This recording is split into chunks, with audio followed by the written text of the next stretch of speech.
Descubre lo invisible en el primer podcast en español que aborda temas controversiales relacionados a la iglesia y sus posibles soluciones. Mi nombre es Carlos y como siempre está contigo y conmigo la belleza del este, la mujer más hermosa del mundo, Sarinet Caraballo. ¿Cómo estás, Sari? Hola, yo estoy muy bien. ¿Y tú, Carlos? Estamos ready, activos, contentos de estar aquí contigo y contigo que nos estás escuchando y nos estás viendo.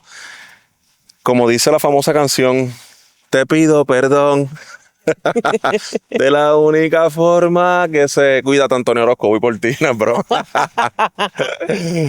Nada, queríamos pedirte disculpas antes de arrancar porque han sido unas semanas increíblemente intensas y después que te dijimos que íbamos a estar aquí ininterrumpidamente. Sí, no lo cumplimos, pero aquí estamos. Pero es de valientes pedir disculpas, ¿verdad? Sí, y esperamos que no vuelva a pasar o que pase lo menos posible. Definitivamente, así que nuevamente disculpa, pero ya estamos ready y tenemos una manera increíble, como dice el americano, de make it up to you, de aliviar las cosas, reponer, ¿verdad? Ajá.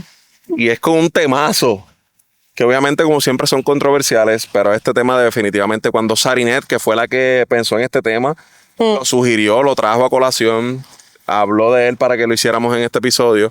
Cuando Sari me dijo, vamos a hablar del proselitismo versus el evangelismo, yo dije, bingo, qué clase de temazo. Madre mía, no puedo esperar a grabarlo. Teníamos casi todo listo para grabarlo, excepto el tiempo. Ay, Dios mío. Estaba loco por tener el espacio para grabar esto, porque creo que es un tema, uno, que dentro de nuestro contexto latinoamericano muchas veces se confunde. Y más que se confunde, creo que mucha gente no tiene o no sabe de la existencia del proselitismo y la diferencia entre una cosa y la otra. Así que, ¿qué tú dices, Sari? ¿Arrancamos? Arrancamos, dale. Pero cuéntanos una historia. Yo estoy seguro que tienes que tener una historia súper interesante sobre el proselitismo, porque para que a ti se te haya ocurrido este tema, algo tuviste que haber pensado, algo tuviste que haber visto, algo te tuvo que haber pasado. Cuéntanos. El pana que está aquí y yo estamos deseosos de escucharte. ¿El pana o la pana? La pana. Wow.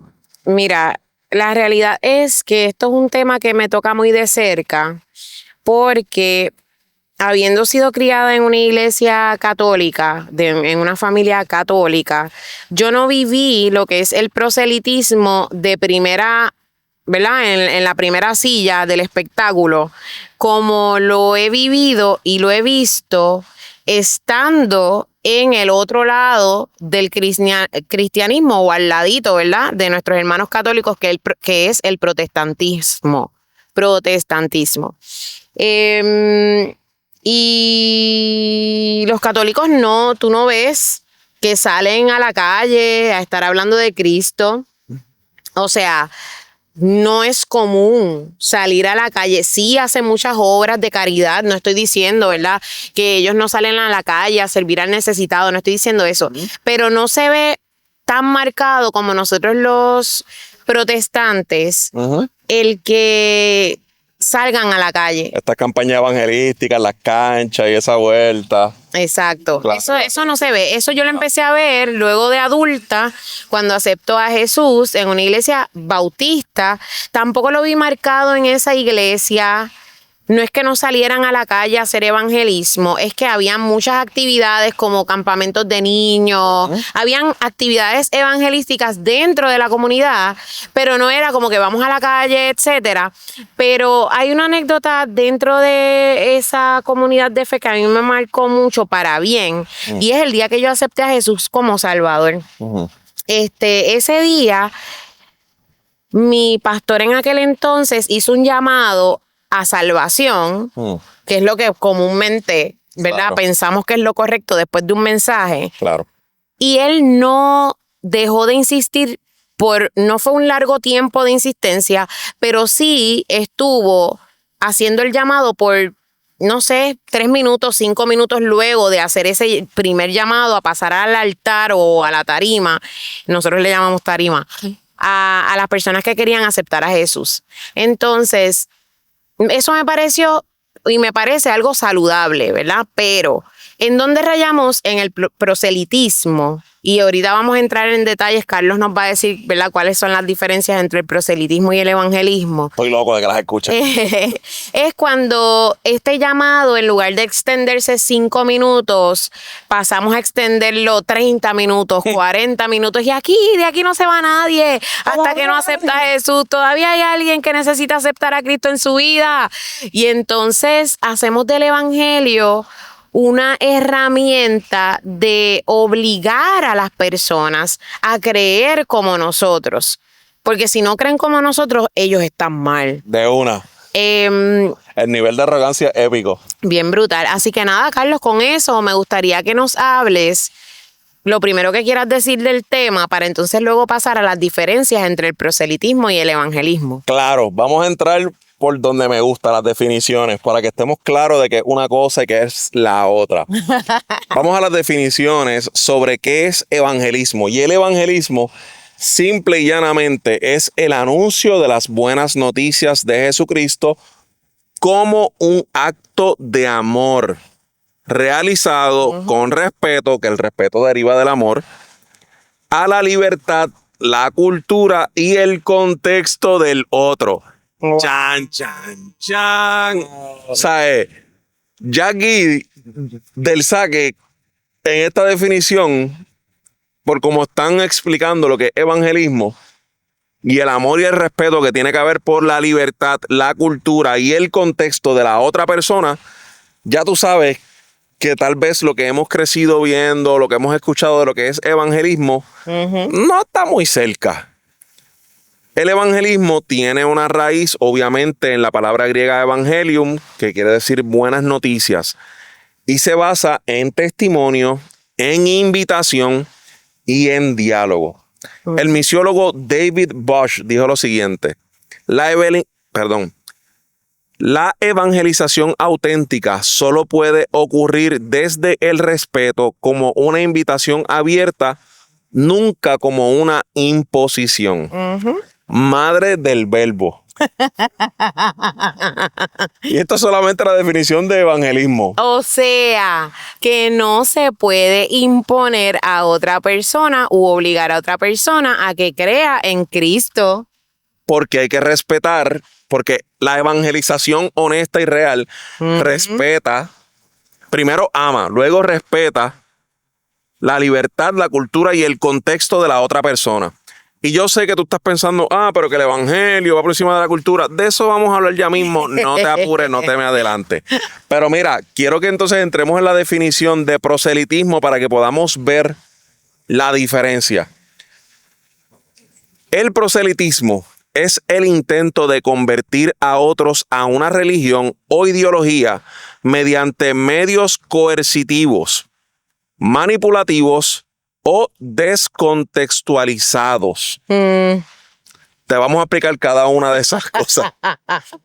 Orlando Costas dijo: la evangelización que atropella la dignidad del ser humano se convierte en colonización, no en misión. Dios mío. Te estoy diciendo, es una locura. La coerción o medios coercitivos los podemos definir de la siguiente manera. La coerción es la presión ejercida sobre alguien para forzar su voluntad o su conducta. Tan sencillo y tan llano como eso. Obviamente, medios manipulativos que manipulan a las personas, te doy X y tú me das X. Y descontextualizados, que obviamente remueven a las personas de su entorno para introducirlos en otro contexto o en otra forma de ver las cosas y o de vivir.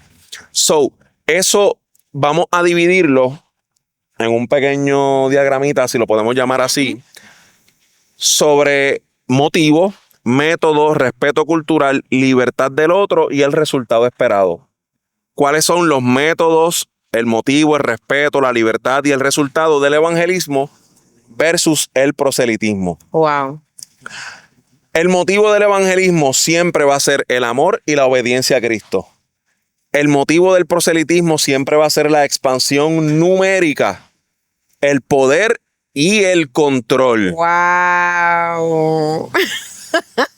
Ok, para déjalo ahí. Nacho, yo estoy quedado como los rabacucos, tiro todo esto y empiezo a correr. Dame un momento. Ok. A ti que nos estás escuchando, este tema se trajo con la única intención de que si tú estás escuchando esto, tú seas edificado Amén. y seas bendecido.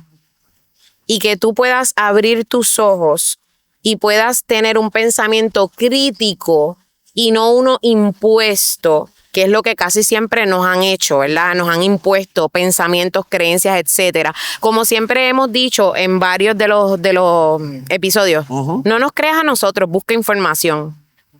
O sea, eso es lo bueno de esto, que nosotros te estamos brindando una información que tú puedes decidir buscar más información al respecto y darte cuenta si es verdad o no es verdad lo que estamos compartiendo contigo, si estamos equivocados, déjanoslo saber en los comentarios también, qué tú opinas, qué tú piensas. Sin embargo, ¿qué es lo que yo quiero? Que todo esto que Carlos te está compartiendo ahora, tú lo lleves a tu hoy y a tu pasado y analices si en las comunidades de fe o en la comunidad de fe en donde tú estás, está pasando un proselitismo o si está pasando un evangelismo saludable. Porque si tú identificas que lo que está ocurriendo es un proselitismo, hay varios pasos que debes dar para identificar, ¿verdad? Luego, que no vamos a entrar en ese detalle hoy, si estás en una comunidad saludable que de verdad va a edificar tu vida, va a hacer florecer tu vida, te va a ayudar a crecer espiritualmente o no. Ahora, Carlos, sigue, porque es que yo tenía que decir eso, porque si no, esto no va a funcionar. Es que definitivamente el proselitismo es parte de cómo funcionan las sectas. Ajá. Que eso tal vez puede ser otro podcast eventualmente sobre las sectas versus. Tenemos uno ya. Ya lo tenemos, ¿verdad que sí? Claro. Te vamos a buscar un número del episodio y te lo vamos a dejar en la descripción.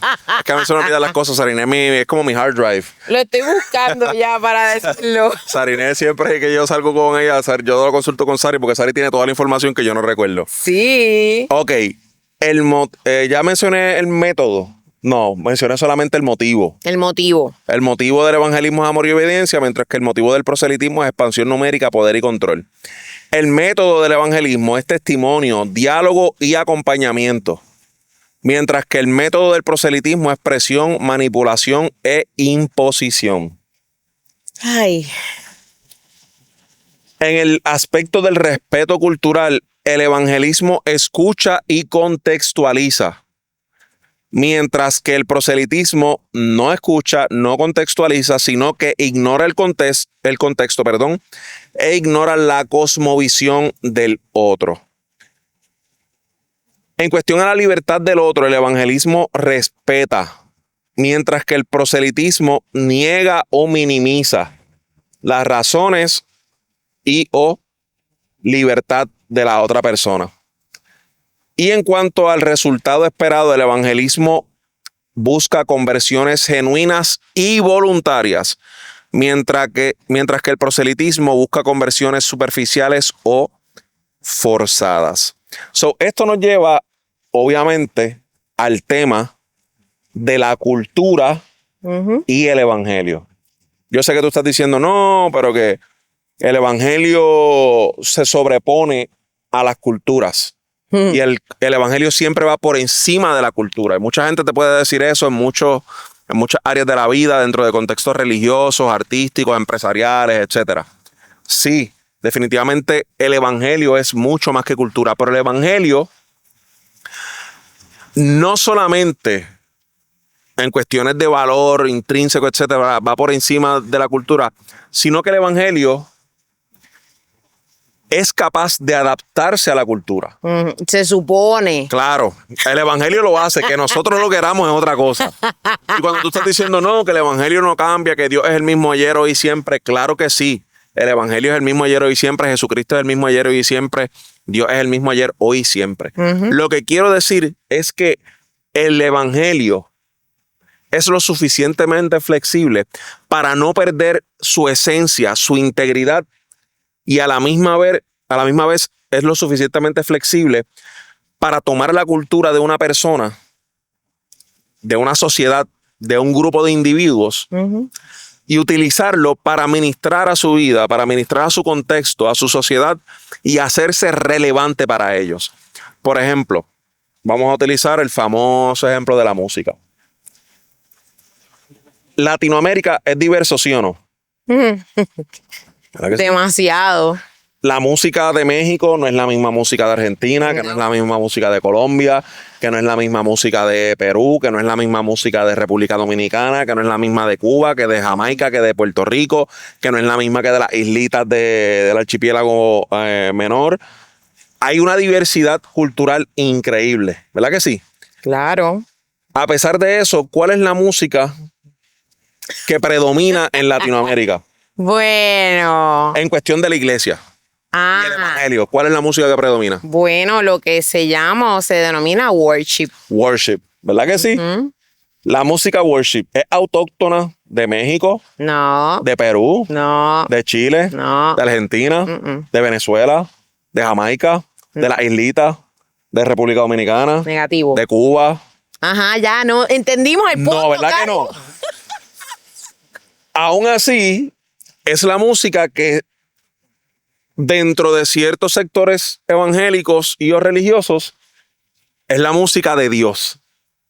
¿Verdad que sí? Porque lamentablemente se ha enseñado, se ha creído, se ha hecho proselitismo hasta cierta forma, donde esta es la música que pertenece al reino de los cielos. Sí. Y tenemos un podcast de eso también. Claro que sí. Tenemos podcast de todo para ti. So, lo que quiero decir con esto es que ya se ha hasta cierto punto santificado un estilo de música donde ese estilo de música se tiene que anteponer o sobreponer a todas las culturas. Versus, por ejemplo, vemos videos sobre hermanos y hermanas de congregaciones y comunidades que se están haciendo en diferentes países de África, en Medio Oriente, y vemos que esta gente utiliza su música tradicional, su música folclórica, Así es. para adorar a Dios. Y aún así, muchas veces vemos cómo las misiones que se realizan en este lugar, tal vez con la mejor de las intenciones, trata de forzar la cultura occidental y el estilo de música worship sobre estas culturas.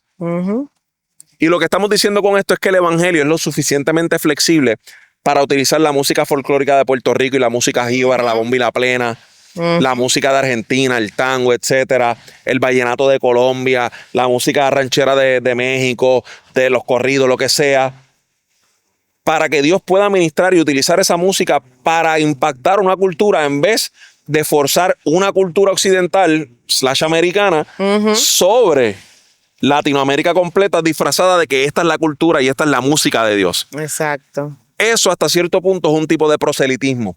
Así es. Forzar, empujar la garganta de todos estos países latinoamericanos con culturas y contextos totalmente distintos, ricos, diversos, un solo género, un solo estilo, una sola cultura, camuflajeada de santidad, diciéndole a la gente, esta es la música de Dios.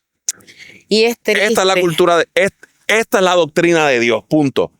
Y si no es guitarra, piano, bajo y batería, al estilo de esto, pues entonces no va a funcionar, hay que cambiarlo. Porque a Dios le gusta esto, no tu cultura. Y a eso es lo que nos referimos cuando todas estas personas, por ejemplo, la primera cita que hice de David Bosch, que la evangelización auténtica solo ocurre con el respeto y una invitación abierta, nunca a la imposición. El evangelio siempre va a utilizar las herramientas de la cultura para bendecir a esa sociedad. Mala mía, esa. Tú ibas a comentar algo y como que... No, estoy bien. So, ese es un ejemplo de cómo se hacen las cosas, por ejemplo, en la música. Y de cómo muchas veces, inconscientemente, estoy seguro, muchas personas ya han entendido de que la manera de evangelizar, por ejemplo, con la música es esta. Por eso es que hay tanta resistencia, por ejemplo, con la música urbana.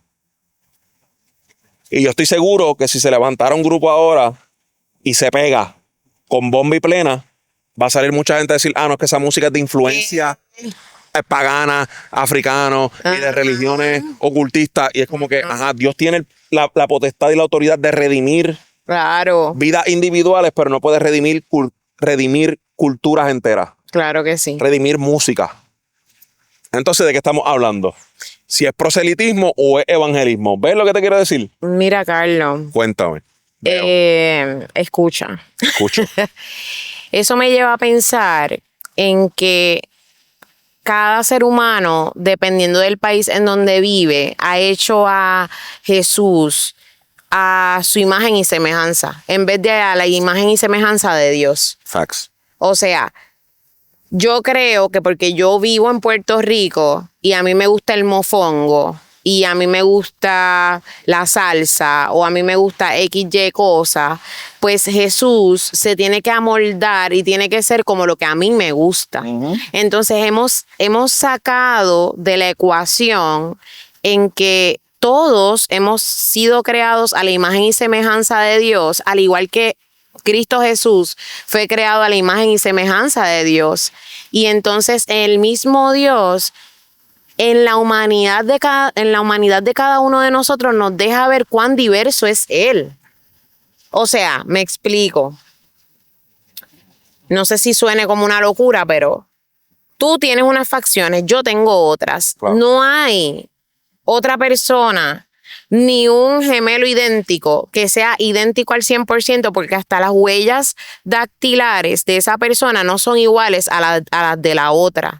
O sea, Dios se tomó el tiempo de crearnos a nosotros tan diferentes y tenemos que, como cristianos, entender eso para entonces poder respetar la vida de las demás personas. Claro. O sea, en este tema del proselitismo, antes de que tú sigas con la lista, yo quisiera que nosotros podamos pensar y que tú puedas pensar de que hay unos derechos humanos que son inviolables, que no se pueden alterar, que no se pueden violar en cada ser humano. Y yo quiero que luego tú busques información acerca de la Declaración Universal de los Derechos Humanos, que esto fue adoptado por la Asamblea General de las Naciones Unidas el 10 de diciembre de 1948 en París. Claro. Yo solamente te quiero mencionar 10 derechos humanos universales. Zumba. Para que tú puedas entender que independientemente de que tú seas cristiano, tú no tienes el derecho de imponerle a otra persona tu cristianismo, ni de hacerle creer a otra persona de que tú estás por encima de él o de ella por el simple hecho de tú ser cristiano. O sea, todos los seres humanos, aunque no sean cristianos, aunque profesen otra fe, aunque tengan otra raza, aunque you name it, todo lo que se menciona en el EEO, en el Equal Employment Opportunity, que yo no sé cómo eso va a cambiar ahora. Pero todo lo que se menciona ahí de que no discriminamos por razones de sexo, raza, religión, color, orientación sexual, todo eso que está ahí, gente, todo eso tiene una razón de ser, y es que todo ser humano, independientemente de si es cristiano o no, tiene unos derechos. Mira los primeros 10 derechos que yo encontré aquí, que son los más fundamentales o los más importantes. Número 1, derecho a la vida, a la libertad y seguridad personal. Toda persona tiene derecho a la vida, a la libertad y a su seguridad. Número 2, derecho a la igualdad y a no ser discriminado. Todos somos iguales ante la ley y tenemos derecho a igual protección sin discriminación. Derecho a la libertad de pensamiento, conciencia y religión. Quiere decir que cada persona puede pensar y creer en lo que le dé la real gana y cambiar de creencia si lo desea. Quiere decir que si yo creo en el espagueti volador y mañana yo quiero creer en Jesús, yo lo puedo hacer. 4, derecho a la libertad de expresión y de opinión. Todos pueden expresar sus ideas libremente, sin miedo a represalias, se supone. Derecho a un juicio justo. Toda persona acusada de un delito tiene derecho a un juicio justo e imparcial. 6, derecho a la privacidad. Nadie debe ser objeto de injerencias arbitrarias en su vida privada, familia, domicilio o correspondencia. 7, derecho a la educación. Toda persona tiene derecho a recibir educación, al menos en su nivel básico y gratuito.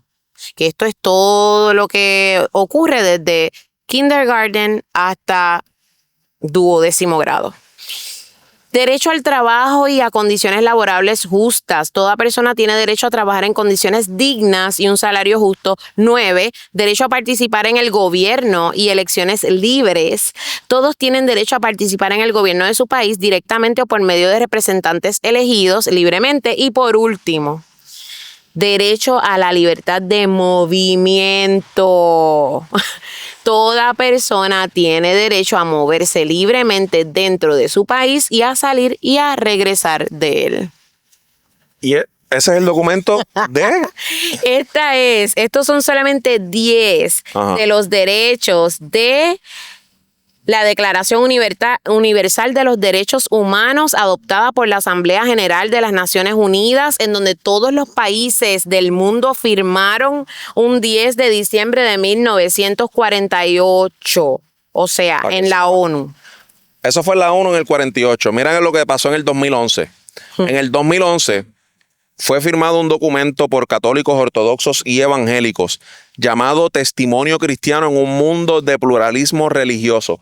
Y este documento, firmado por católicos, ortodoxos y evangélicos, dice de la siguiente manera, o una de las cláusulas dice de la siguiente manera: el testimonio cristiano debe darse con humildad, respeto y amor. Cualquier forma de coerción, manipulación o explotación del sufrimiento humano deshonra el evangelio. Eso fueron las Naciones Unidas, hablando sobre los derechos humanos, sobre la libertad religiosa. Y un grupo o una denominación, una organización compuesta de católicos, ortodoxos y evangélicos, 3 de los grupos cristianos más grandes dentro del cristianismo, firmaron un documento donde ponen por escrito y firmado por cada uno de los líderes de representantes de esa organización que el testimonio cristiano debe darse con humildad, respeto y amor, y cualquier forma de coerción, manipulación o explotación del sufrimiento humano deshonra el evangelio. Cualquier forma que se utilice manipulación, explotación o coerción para predicar el evangelio, lo que hace es deshonrar la imagen de Dios que habita en cada ser humano, en ti y en mí y en los otros 8 billones de personas que habitan en el planeta Tierra. Esto está brutal, pero quizás tú que nos estás escuchando te estás preguntando, pero ¿qué dice Jesús en medio de todo esto? O sea, Jesús obligaba a la gente a seguirlo. Chan, chan, chan. Y la respuesta es no. La respuesta es no. Yo tengo aquí 2 versículos, te voy a leer solamente uno. 2 versículos de 1 millón que hay. 2 versículos de 1 millón que hay, pero te voy a leer solamente uno que está en Juan 6, los versículos 66 al 67, y leen así. Desde entonces, muchos de sus discípulos volvieron atrás y ya no andaban con él. Dijo entonces Jesús a los 12, ¿queréis acaso iros también vosotros? Y esto demuestra que Jesús no ruega, no fuerza y no le exige a nadie a quedarse con él, ni siquiera a sus discípulos más cercanos, porque Jesús respeta la libertad de cada uno, pero sigue siendo el mismo maestro amoroso y justo. Sería injusto que alguien no quiera seguir siguiendo a Jesús, perdonando la redundancia, y que él le hubiese dicho, no, es que tú te tienes que quedar aquí conmigo, porque es que si tú no te quedas aquí conmigo, tú eres un hijo del diablo. O si no, la bendición de Dios no va contigo. Y eso fue a los discípulos. Y eso fue a los discípulos. Jesús sanó gente. Y sanando gente les dijo, vete, regresa a los tuyos. Libertó gente de demonios como el Gadareno. Y le dijo, no me sigas, regresa a los tuyos. Predícale lo que ha pasado. Alimentó gente. Y les dijo, vuelvan a lo suyo. Los alimentó y después los mandó para su casa. No me sigan, no sean mis discípulos. Váyanse con su gente. Que está brutal. Jesús. ¿Y cuál era el otro que iba a decir ahora que tenía en mente? Perdón. Jesús, el joven rico. Todo hecho. Solo te falta una cosa. Vende y sígueme. El pana no quiso. No lo siguió. Jesús no estaba dándole lata que me debes seguir. ¡No me seguiste! O sea, estamos hablando de que Jesús sanaba, libertaba, Está brutal. alimentaba, hacía todo. Todas las cosas básicas que necesita un ser humano para vivir, Jesús se las daba a la gente a cambio de nada. Pero no es eso nada más. O sea, Jesús no hacía proselitismo de que yo te voy a sanar, te voy a libertar, te voy a dar XZ, sígueme a cambio. No. Nada de eso. Mira, incluso está el ejemplo de Zaqueo, que el mismo Jesús invita a su casa. O sea, mira, yo tengo aquí. Qué locura. O sea, Este Jesús estaba switch. Jesús le dice a Zaqueo en el versículo 5 de Lucas 19, Zaqueo, baja enseguida, debo hospedarme hoy en tu casa. Para que sepa. Tú puedes hablar un poquito de quién era Zaqueo, para que yo quiero que los cristianos que están escuchando este bendito episodio entiendan que Jesús no vino solamente para los que creían como él, creían en él. Aquí hay un vivo ejemplo de un tipo que se llama Zaqueo, que Carlos te va a hablar un poquito de él. Y Jesús se invita a quedarse en la casa de él. Y la gente criticándolo, pero ¿y por qué él se va a quedar en casa de un pecador? Zaqueo, en un ambiente político cargado, donde Roma había colonizado y se había impuesto sobre el pueblo judío, y que los judíos detestaban a los romanos porque eran gentiles y los habían colonizado encima de eso. O sea, ya ahí eso era motivo de odio infinito. Zaqueo trabajaba para los romanos cobrándole a los judíos el impuesto que se le daba al imperio de Roma. So, este pana era lo último de lo último del final, como dicen los domi. Era el final. La historia más grande de En Roma. el lado negativo, era malísimo. Los judíos lo detestaban. Y Jesús le dice, para mí, en tu casa me voy a quedar hoy. So, para que tú veas cómo Jesús funciona. Y mira, ahora que tú estabas hablando de eso, que diste ese ejemplo de Jesús y que yo di otros ejemplos de cómo Jesús ayudaba sin esperar algo a cambio, te voy a mencionar algunas formas de cómo funciona el proselitismo y los métodos de coerción, manipulación o explotación que utiliza el proselitismo para ganar adeptos a la fuerza. Cuéntanos. Hay coerción material o económica. Esto es cuando iglesias o líderes religiosos utilizan métodos de dinero, de economía, de trabajo, de comida, de sustento, cosas básicas del ser humano para crear seguidores o discípulos o prosélitos. Por ejemplo, te vamos a dar comida si vienes al culto. Te vamos a ayudar económicamente a pagar tus biles, que estás pasando por una situación difícil, que no tienes trabajo, etcétera, pero tienes que venir a la iglesia. O vamos a ir a dar comida a las comunidades, pero primero tienen que escuchar la palabra de Dios y después de que escuchen el mensaje, hagamos un llamado, entonces le vamos a dar comida. Los fuerzan a sentarse a escuchar un mensaje para después darle comida. Y tú puedes estar pensando, pero es que tienen que escuchar el mensaje para después darle la comida porque esa iglesia está invirtiendo. Jesús nos llama a servir a las personas, a vivir en amor en la comunidad. La persona que le interese, la persona que quiera, la persona que Dios toque, va a llegar, va a escuchar el mensaje, va a ver el testimonio que tú estás dando de amor y servicio y va a llegar a Jesús. Porque Jesús va a llegar a él primero, a través de ese plato de comida, ese servicio. No tenemos que manipular a la gente. Déjame predicarte para darte lo que tú necesitas. Jesús nunca hizo eso. Pues mira, basado en eso que tú estás diciendo, otra cosa que me viene a la mente es, en esta conversación de Jesús con Zaqueo, Jesús le dice, baja enseguida. Y Zaqueo, dice aquí, bajó rápidamente y lleno de entusiasmo y alegría, llevó a Jesús a su casa.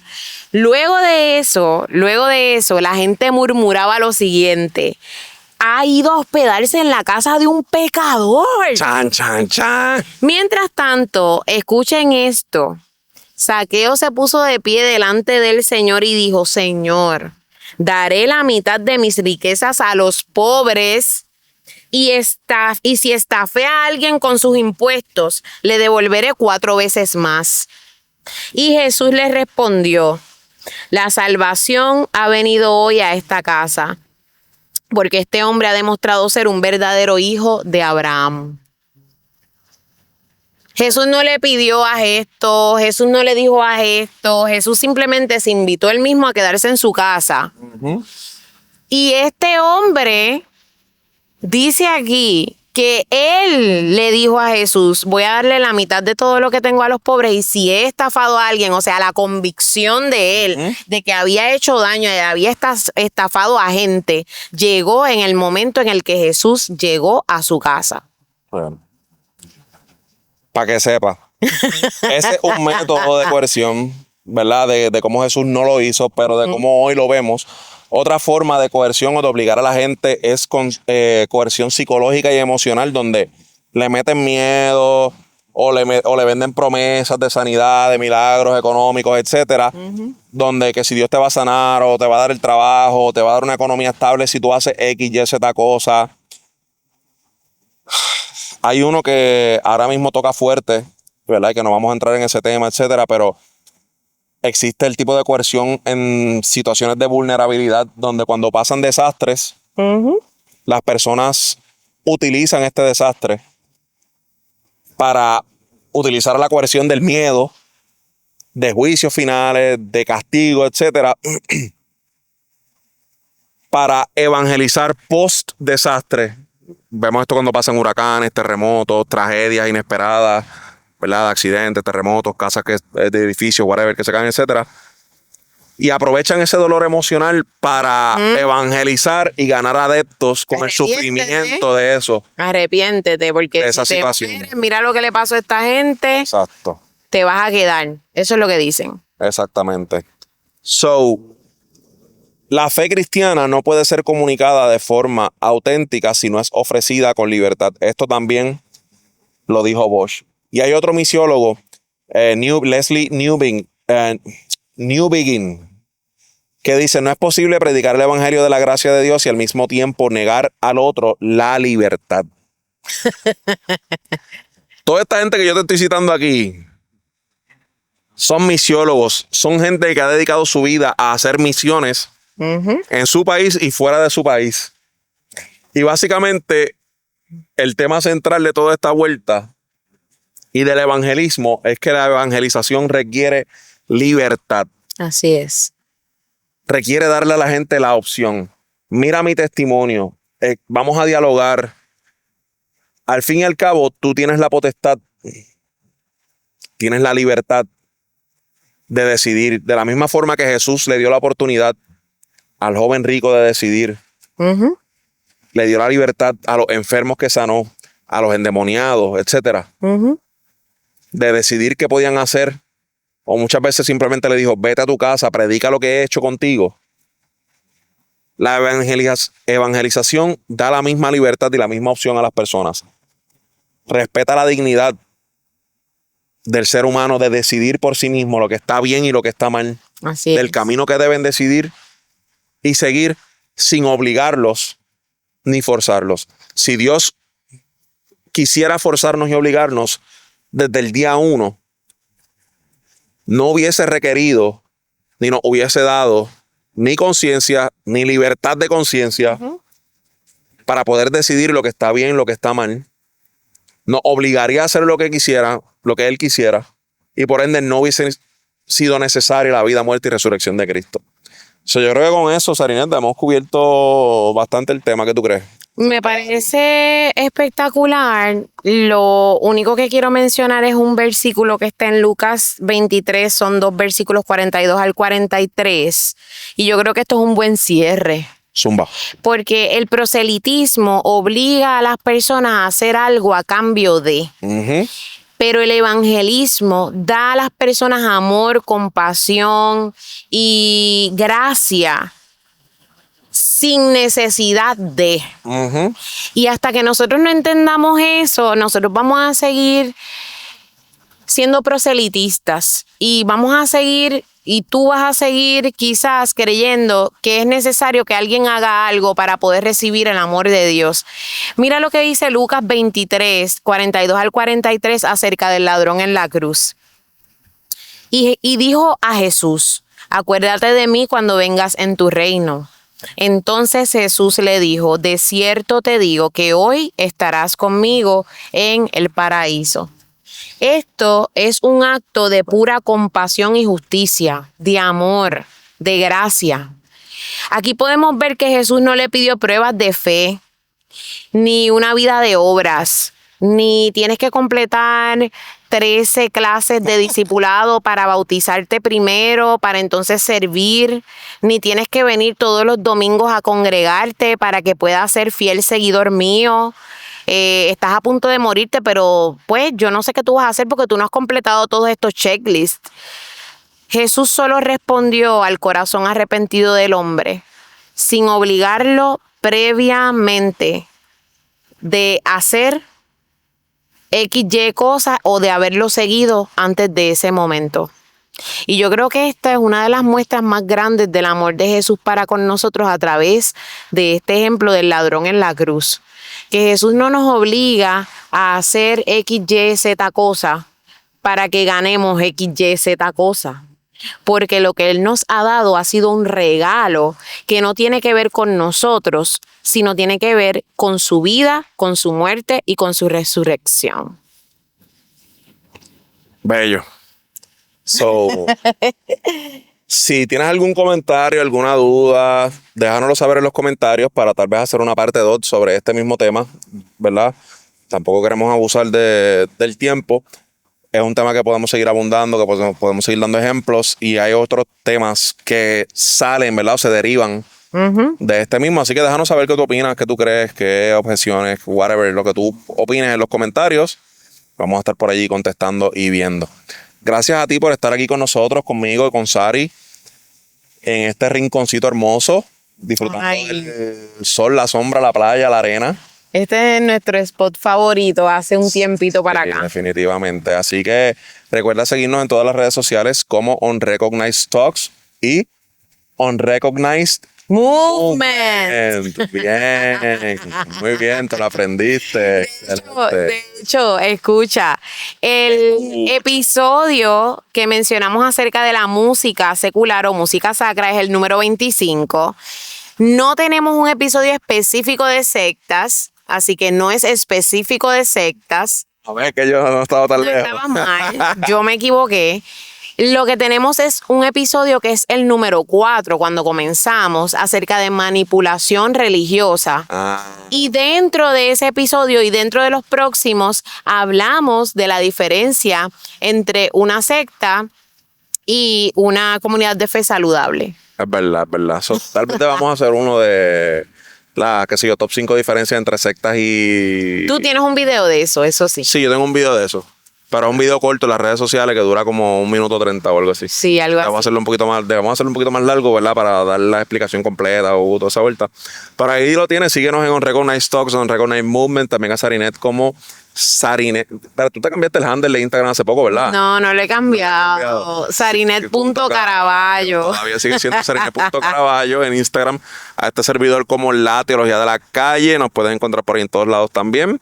Será entonces hasta la semana que viene, si el Señor así lo permite, desde este mismo spot hermoso y maravilloso. Te enviamos un abrazo. Dios te bendiga. Bye.